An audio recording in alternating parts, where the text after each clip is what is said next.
podcast called Dub Jellison Podcast. He probably doesn't remember this at all. Yeah, report together. It's easy. This is kind of real. Like, holy shit. And so it's really cool to get to be a part of that. Hey, you know how it is, Dub. Hey, when you now tune into the biggest ever. We're not here just to take part. We're here to take over. I don't remember that. That's crazy. What's up, everyone? We're back with episode 168 of Dub Jellison Podcast. Today, a very special guest, former MLB vet, Lafayette Jeff baseball and football coach, Clayton Richard. Clayton, how are you? Doing terrific. Thanks for having me. Yes, sir. Thank you so much for coming on. Like I mentioned, you're back in Lafayette, although it's not McCutcheon, your old stomping ground. So what's it like to be back in Lafayette and coaching and contributing to the community? It's a great opportunity. I grew up here. I grew up in town. I grew up a block away from Loeb Stadium where we play our home games. Mm-hmm. So it's a unique opportunity. Things have changed a lot in the area since I was growing up, but it's so neat to be able to come back and help out any way I can with kids that are growing up in the same town. We always stayed close to home. We always came back here in the off season. So it wasn't like a shock coming back from the West Coast or coming back from Chicago, but it's definitely good to have a little bit more continuity with this being our home and being here more consistently. And I worked with the Aviators this past summer. I saw you I think it was one of the first days we were in there for like meetings and stuff. Loeb Stadium's crazy.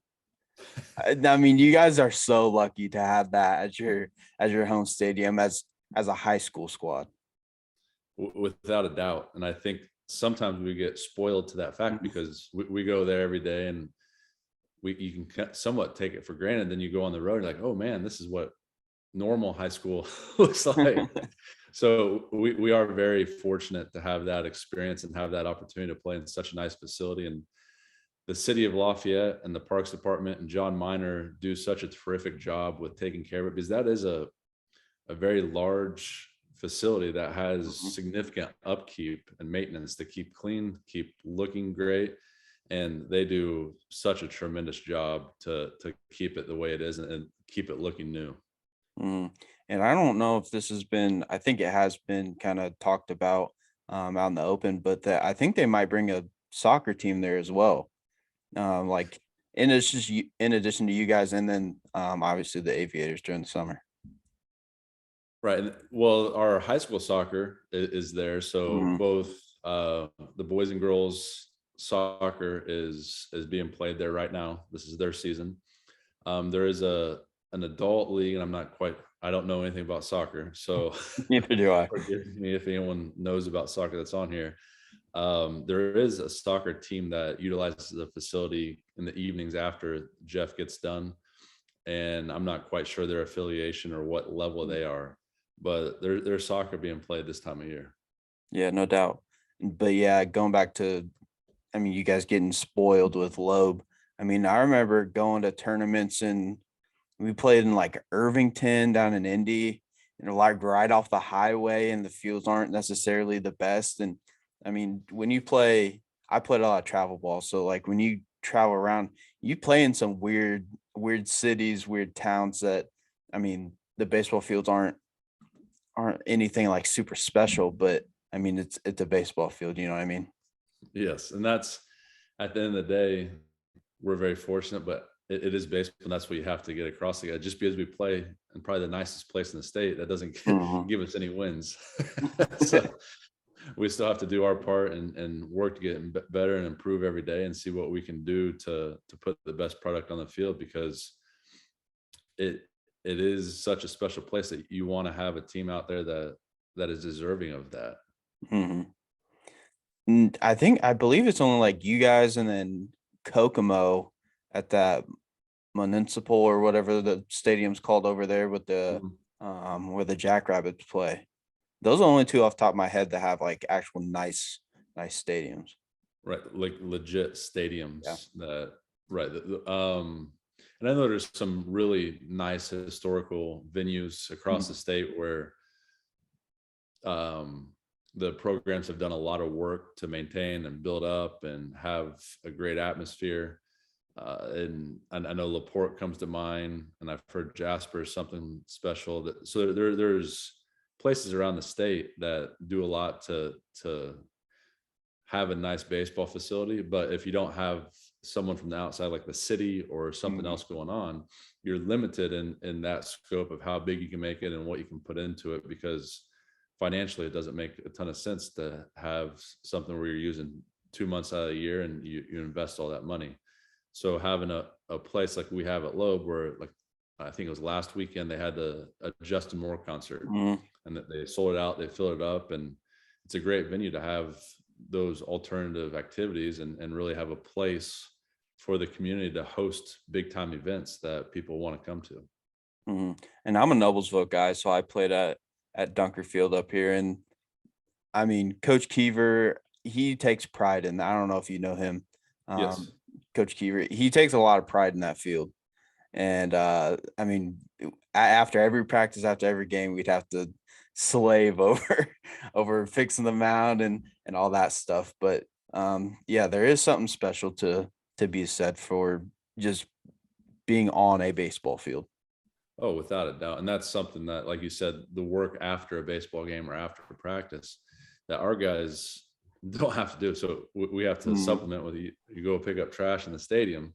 But really, that is something that a lot of teams, you take pride in your home stadium, especially in baseball, because you're the ones that are responsible to make it look like it does. And so I know coming through McCutcheon, we had Coach Burton. We'd make sure the field was right after every practice or game. Coach Keever at Noblesville, Coach Cass. There's our dog. Sorry. I was hoping that was not going to happen today. You're good. But she thinks she's tough. She's a little poodle. Sorry, but it's having those experiences where you keep up the field and you do work to maintain it, that you take some pride in it and you want to play well on it and you want to show it off. And it's a special opportunity that high school and some colleges have to. It's really your home field. I know we got off on a little. This is our little. She's our noisemaker. Yeah, my dogs are locked up downstairs. You got to. She's too spoiled. If I did that, she'd be barking the whole time. Fair enough. I know we got off on a little tangent about fields and stuff, but I mean, what made you want to come back and get into coaching after your playing career ended? I was, and what year would that have been? 2020, I believe. I was in I was with the White Sox at their alternative training site, the COVID year. So it would be was essentially their AAA, but they couldn't have AAA. So it was in Schaumburg, Illinois. And through that process, I was realizing that my body was not responding to the workload. And I did, I think, everything I could within the parameters of staying legal and not taking anything you can't take, and not having a procedure done that is frowned upon. So I wasn't responding. It was really my left knee. I couldn't do it anymore. I realized it through that year that I was done. So I had established a relationship with Coach Pat Shanley at Lafayette Jeff, who is the head coach of the football program, and came in and I wanted to follow him around for a week because I wanted to see, because I was thinking football. I thought that made some sense to coach football. I wasn't sure if I wanted to coach baseball, but I knew that I'd enjoy being on a football staff. And I wanted to see, I knew he ran the program the right way. I knew he put a lot into it. So I asked him, I was like, hey, can I follow you around for a week?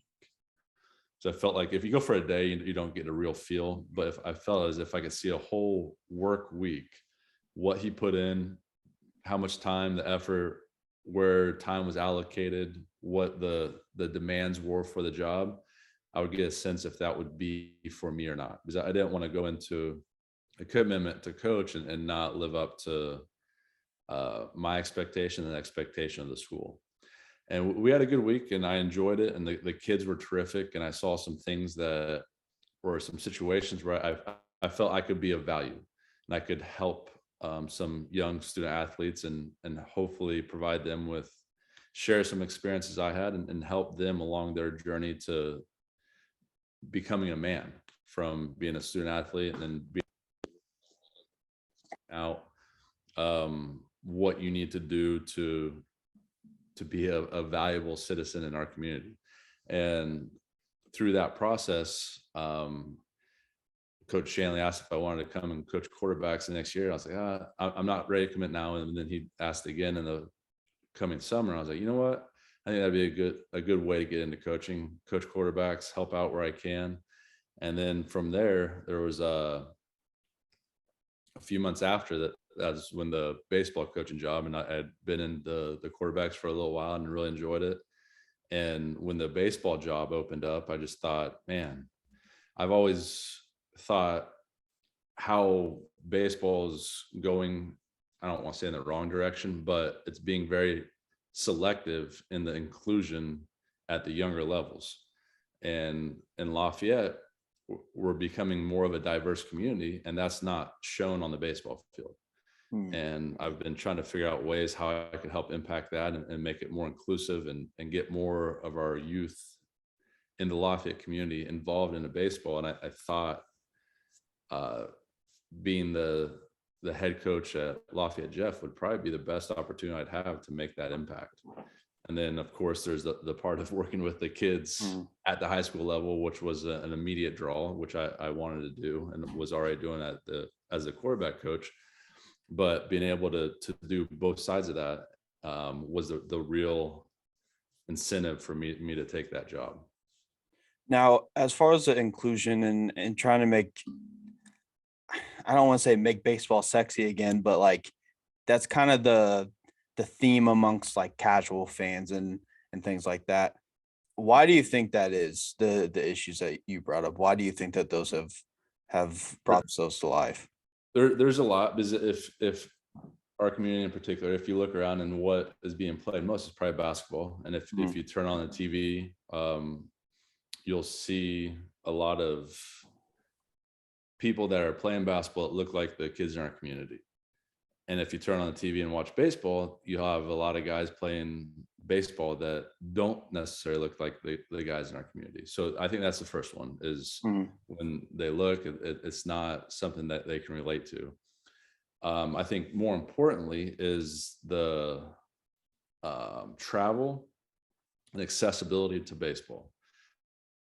Basketball, we have courts around, you grab a ball, all you need is a ball. And if you have a basket, you're good to go. And even if you don't have a basket, it's easy to dribble around, fake shot. Like there's things you can do with the basketball that you can't necessarily do with a baseball. You need a bat, a ball, a glove. And so I think those two components, the accessibility and then the after school. So a lot of our schools offer things after school for basketball, not necessarily football, because that's as you get a little older. But if you look at recess, a lot of times the kids are playing football out at recess. You don't have that with baseball because you're probably not allowed to have a bat out at recess, is one. Yeah. And two, it's not as fun to the casual fan or someone that's watching.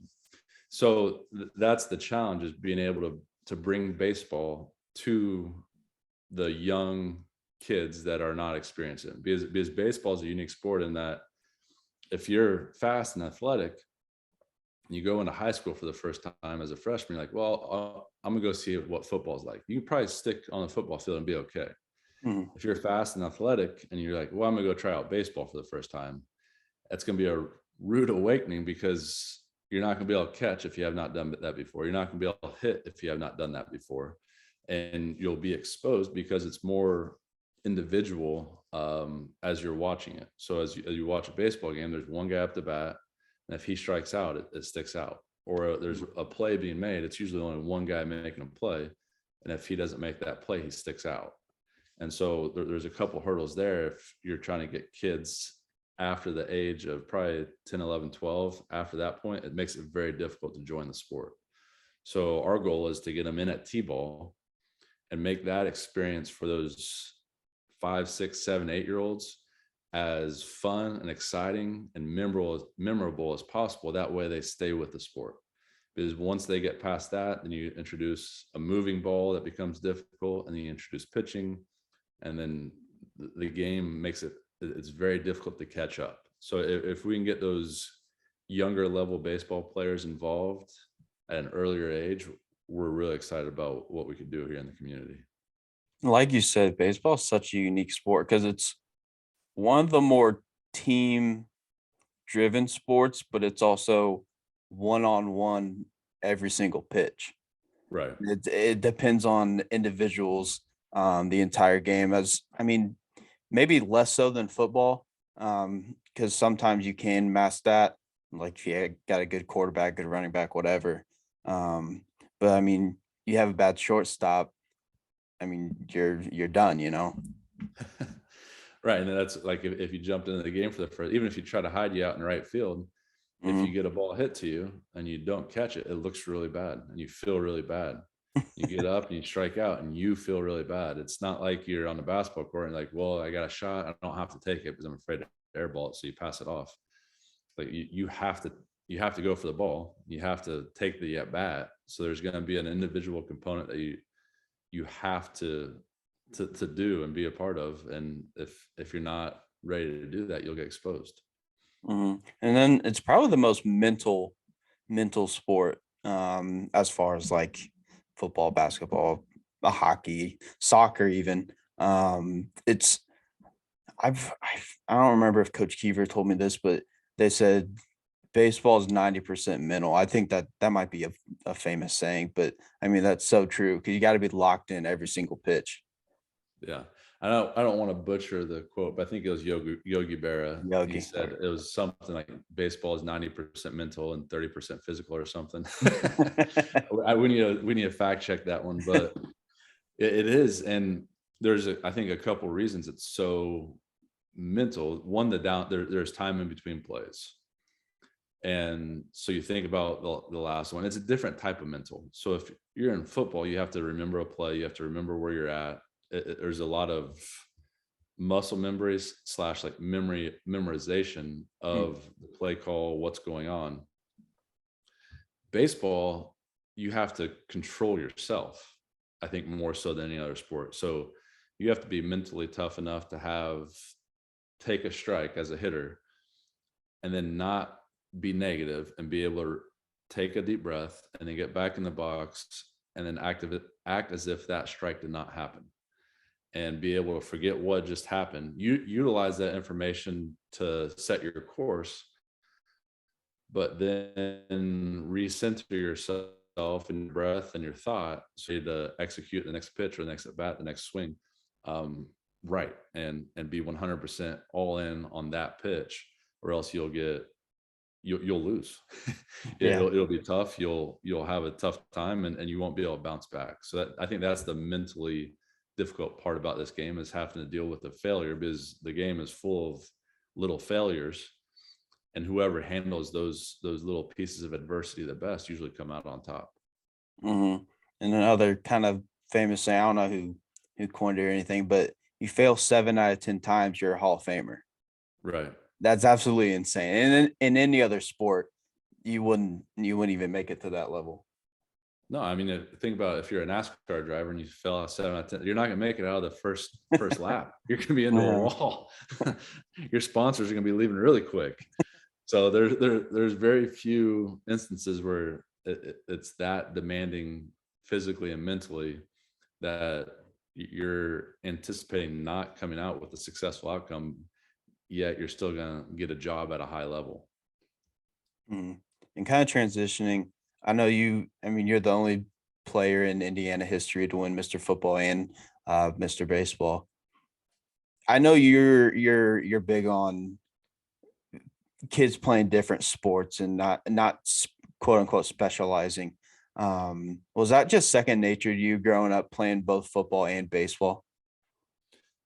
That was part of it. I was very fortunate to have parents that really pushed me to do as many as I could, because it's becoming more and more difficult for the kids to believe that's the best way, because you have one coach saying, hey, you need to be at everything for me.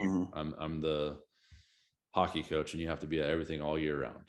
And you really have, at the high school level, you need the whole athletic department to buy in, to understand that if we are truly looking out for what's best for our student athletes, it's not focusing on one sport the whole year.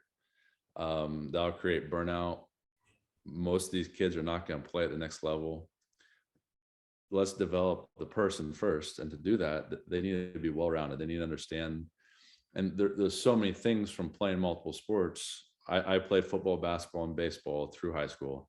And I just know that through my experiences, having practices and competitions throughout the entire school year benefited me so much. And being able to go prepare for a game on Friday in the fall. So we had practices leading up. You're dealing with your teammates. You're working in an environment where you all have the same goal at the end of the week, to win that game on Friday. And then you have the Saturday film and look back and you work. And then you go into basketball where you're a little bit, as a quarterback going into basketball, I had to move a little bit more athletically. And it was a different type of conditioning. But you still had that work with your teammates, and you had to be held accountable to be a good teammate and practice and be going for those games, maybe a game in the week and a couple on the weekend. And then into baseball, where it's the same thing, and you're working with teammates to compete to win a game and win a championship. And that's lost on the guy that's just playing. If I have Billy's just focused on baseball, for 75% of the year, he's just being selfishly like, what am I doing to get better? What am I doing to get mine? A lot of eyes.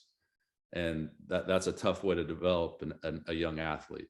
And not to mention the repetitive motions and the how much more likely they are to get injured because of them being in a rotational sport all year round, especially for a developing body, which almost all the high schoolers are. They're developing bodies. It's not the healthiest way to go. And I don't think it's going to develop them at the highest rate to become whatever they want to become at the next level. Is there kind of a movement or I don't want to say changing of the guard, but like, was there a time period that you saw where kids started to specialize in? Do you think that there's a specific reason for that you can pinpoint?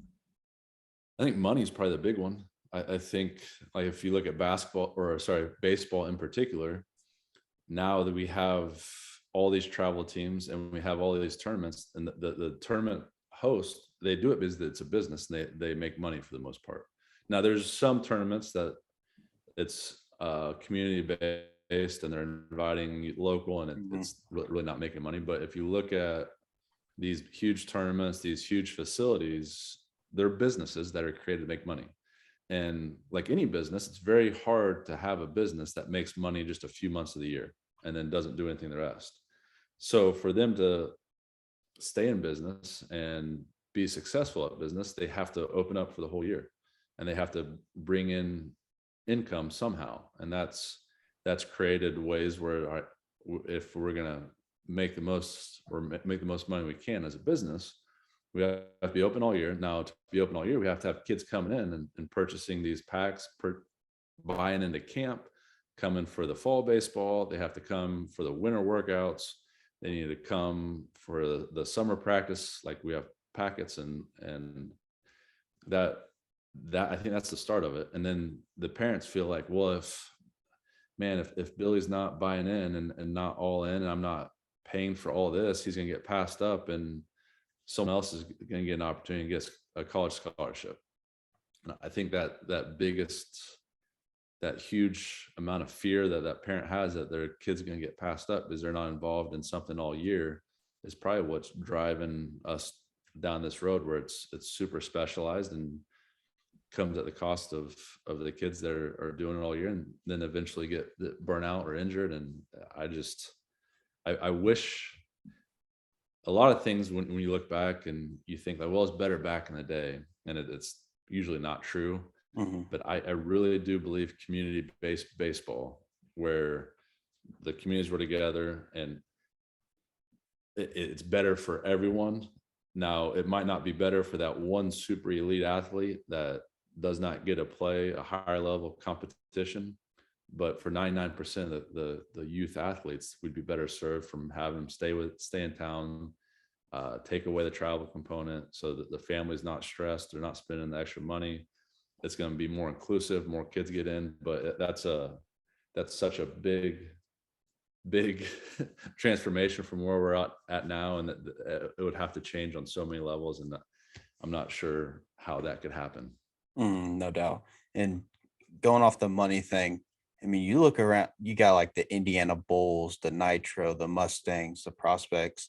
I'm sure some more have popped up since I got out of travel baseball, but those years are expensive, and you're only playing what, 2-3 months max, paying a few $1,000s to travel every single weekend and all that stuff.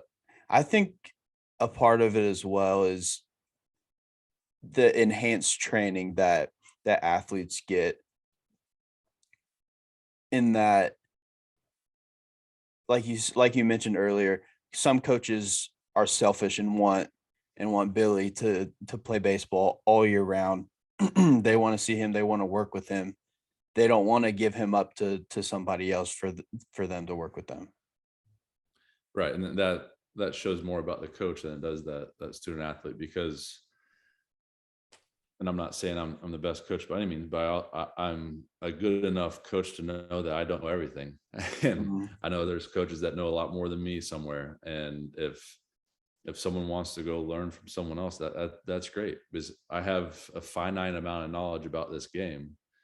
And I've never met someone that knows everything about the game of baseball. I met a lot of people in baseball, and a lot of very intelligent people in baseball, and enough to know that you, like my children, I want them to learn from multiple people. And I want them to take the best from everyone they run into. Because if they're not doing that and they're just held to what I know, they're not going to be better than me. And I want them to be better than me. I want them to, I think that every father wants that, where they want their children to have something better than they had. And so it's something that and I feel as if my high school players, I want the same. I want them to have a better experience than I had. I want to provide as much knowledge and share that with them to create an experience where if they so choose, if they have the work ethic and the work capacity to push beyond high school, I want them to be prepared to take on whatever life/baseball puts challenges them with, and make them, give them the best opportunity for success moving forward. Mm-hmm. And I think a part of it also is kind of going back to the training part. I didn't say it quite well. I think over time, and for baseball, for example, now you got pitching coaches, hitting coaches, you got like strength and conditioning coordinators specifically for baseball. You have all these things that have been added since, I don't know, the last couple decades. Back in the day, you would just go, like when baseball season started, you just went and played baseball, and football season started, you just went and played football. You didn't really, like, especially when you're younger, you didn't go out and like train. You just went out and did whatever. Right. You're right. And it's definitely more prominent in the Indy area than up here around Lafayette, because you have specialized trainers, and it kind of goes back to where a lot of them are at the facilities, and they're there to make money, and they do provide value, and they will help elevate the players. But one thing that I've always tried to share with our players is that YouTube is a beautiful thing. And if you really want to be better, that there's nothing stopping you. Because I think all of our guys have iPhones or something they could YouTube up how to. And if you're able, if you really want it, and you really believe that athletics is going to be your thing, there's no ceiling, and you don't have to go pay someone a $5,000 annual bill to get the training to be a higher level athlete. You can YouTube all the drills, you can YouTube what to do, and you can be that guy. And that is what's cool about sports now, is you have access to so much information online that there's nothing keeping you other than your work ethic from being great. And so some of it will be what you're gifted athletically. And I understand that some are gifted with a little bit extra, but your ceiling, like those ceilings that used to be there because they weren't exposed, those are gone. Like if you want it, you can look it up. You can Google how to and find plenty of answers. I mean, you think about all the people that could like a Clayton Kershaw, like a Aaron Judge, whoever it may be, they could go make how-to videos and get millions and millions of views of little kids wanting to be like them. It's the internet, it has its drawbacks, but I mean, things like that make it beautiful, you know? Oh, without a doubt. And it is kind of neat. If you watching baseball, I think it was it might have been someone on the Astros that watched Verlander growing up and idolized Verlander. And then they put them side by side videos, and it's like, that's his delivery. And it's cool to see that, because you see kids taking advantage of the young athletes, taking advantage of the opportunity to mold themselves after someone that has done it and done it the right way.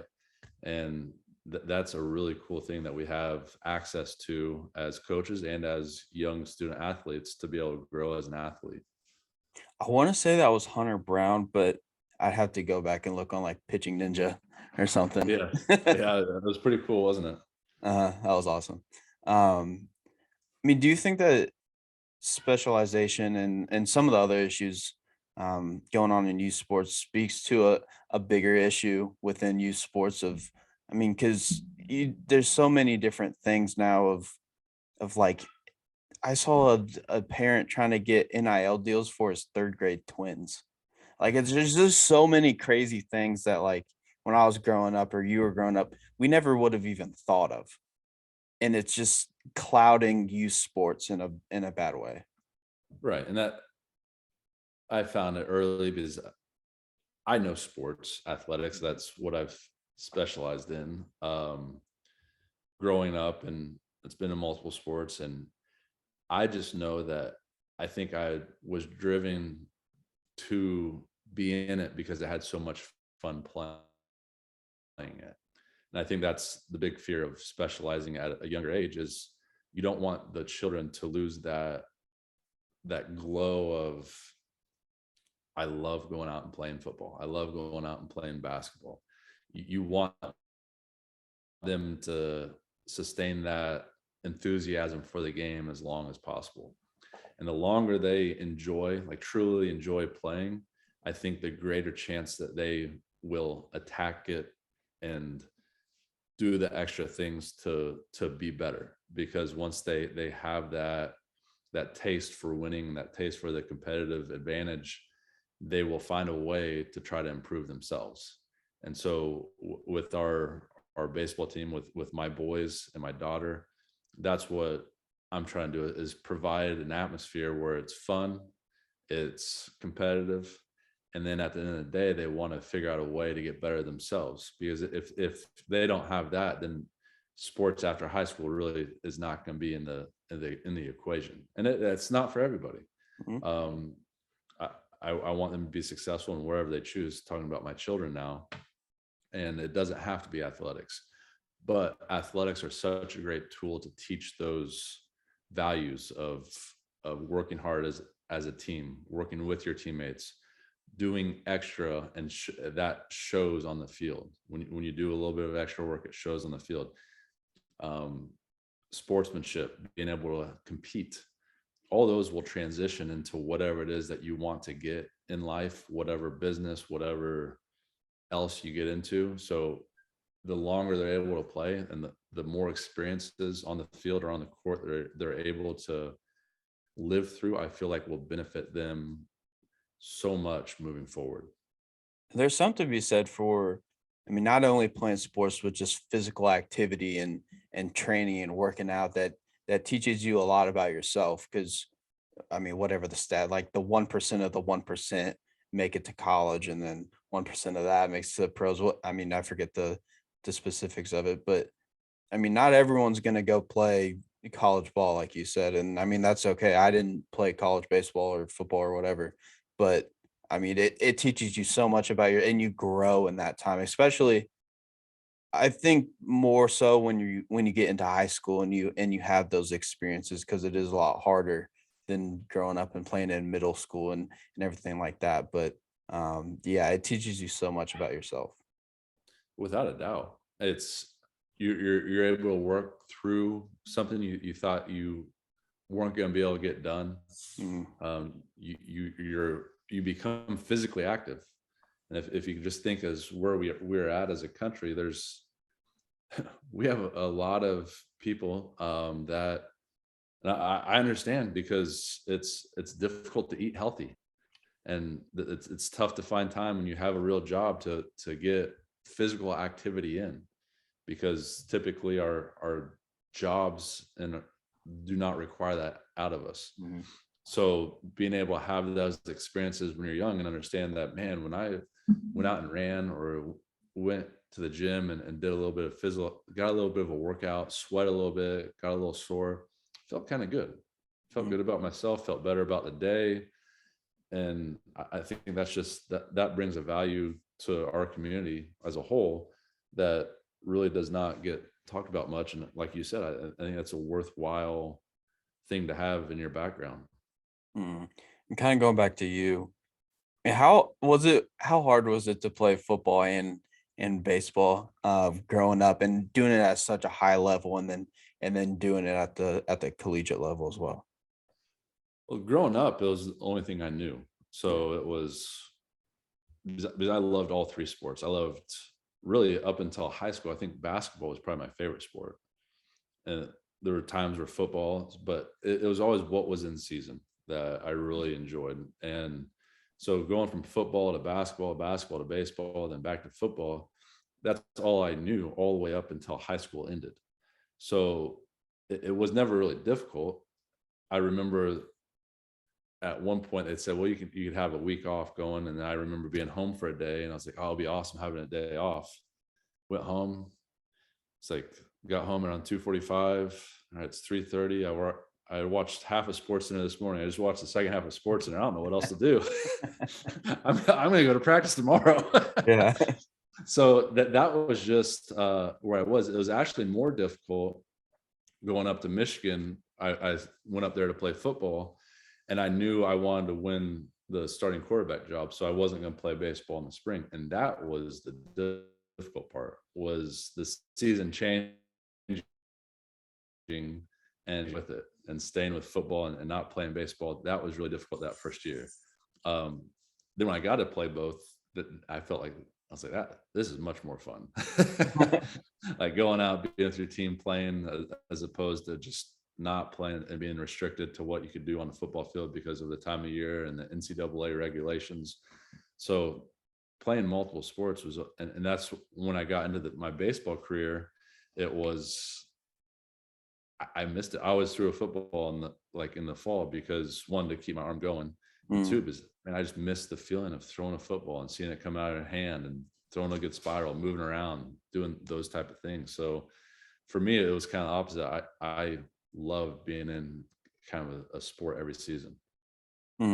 Now, question, because a lot of, I mean, when you look at like the professional two-sport athletes that we've seen across time, obviously like Bo Jackson and Dion are like probably the two best.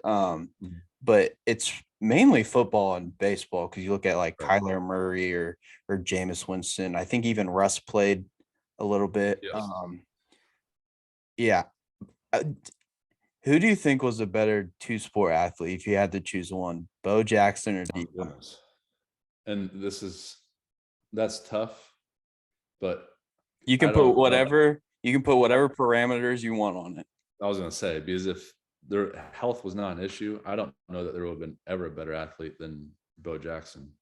I mean, goodness, I know that I was super young, but seeing his highlights and seeing how physically dominant he was, and the stories that have come out about what he did in college and running a 40 barefoot, and like there's so many anecdotes and what he, and then when you saw him play and saw him hit a ball and saw him run, it was just like, holy cow, that is something. And Dion, that's not to say anything about Dion because he was so prolific in what he did, but I think that amongst sports fans, probably my age and a little bit older, that's the biggest thing. I don't want to say cheated because they just wish that there was a way that Bo Jackson could have stayed healthy. I think everyone thinks like, man, because it would have been something to watch. Just kind of like Shohei. Like everyone wants to see him stay healthy and do his thing because it's something no one's ever seen before. And that's how Bo Jackson was however many years ago. Is you wanted to see what he was going to do next because it was so prolific and so otherworldly that we just could not imagine someone doing the things he was doing. Life just isn't fair because you got like maybe the greatest athlete of all time, all things considered. I know that's a kind of a blanket term and there's so many different avenues you can go down with that. And then needs a hip replacement while he's playing, you know. I know. It's just, and then from his, I forget if it was a 30 for 30, but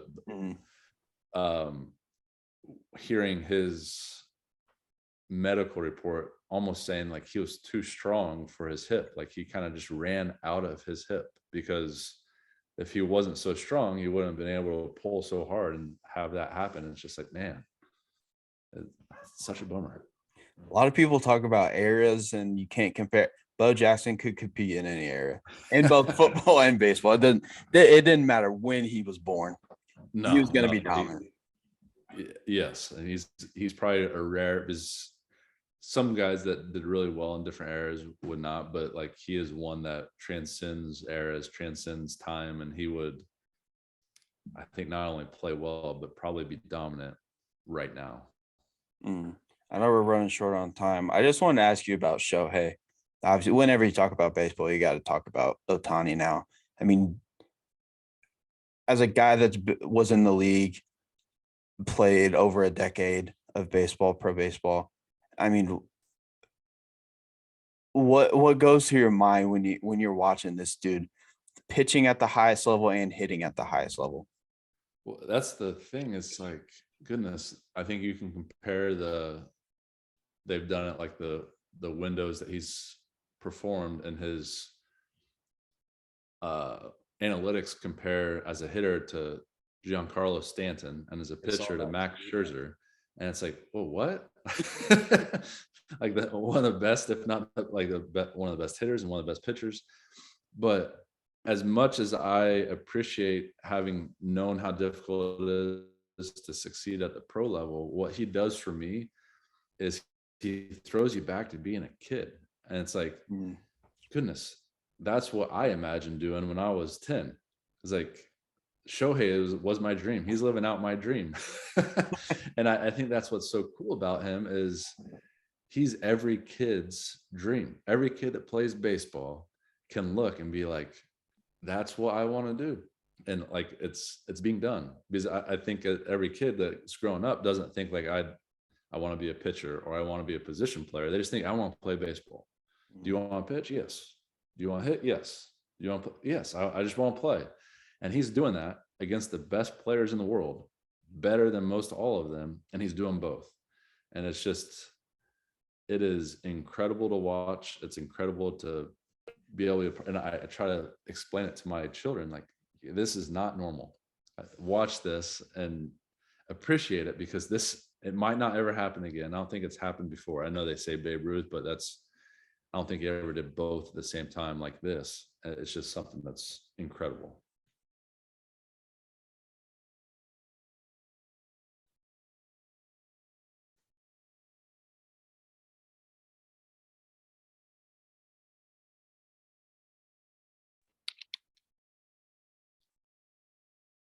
Can you hear me now? Yes. Okay. I mean, at that Little League World Series level, I mean, the good players, I mean, what are they, 10, 11, 12? I mean, you could have a kid go pitch 4 shutout innings, hits his pitch limit. He goes to shortstop, and then the next inning, he hits a home run batting fourth. That's what makes the Little League World Series so cool to me is you see all these different things. Right, without a doubt. And Shohei's doing it at the highest level. Yeah, it's insane. And I mean, you were a little bit of a two-way player yourself, hitting 3 home runs as a pitcher. That's kind of impressive. A little bit would probably be the accurate description of that. A little bit. What was going through your mind, like especially that first home run that you hit? That one, we were in Milwaukee, and my high school coach was there, his son, who was a high school coach, and my dad. And so it was a start, and I was fortunate enough that they got seats, because when you go on the road, a lot of times the ownership gets so many tickets, and a lot of times they're right next to the dugout. And so only a couple of the ownership group came. So we had extra tickets, and our travel secretary gave my dad those extra 4 tickets. And so they were in Milwaukee, they were sitting right next to the owners. And one of them was having a few Milwaukee beverages and through the warm-ups and through the first couple innings, and I get up to bat, and one of the owners looks to the guy that was the assistant coach and says, well, I thought he could hit. You said he could hit. He goes, oh, he can hit. And so he started running his mouth and said something about me hitting a home run. And so that was my first home run. I hit it, and they were going nuts. Like right next to our dugout, as I'm rounding second, I look over, and all 6 of them are jumping up, high-fiving. And it was just a unique, cool experience to have my father, my high school coach, his son, and the ownership group, a couple of the guys. And so on deck circle, I'm standing right next to him. I hear him chirping, hit a home run, come around and see them all going crazy. Like it was a really neat experience to have a first home run. That's awesome. Pitchers hitting home runs might be my favorite moment in sports. Like Bartolo's home run. Yes.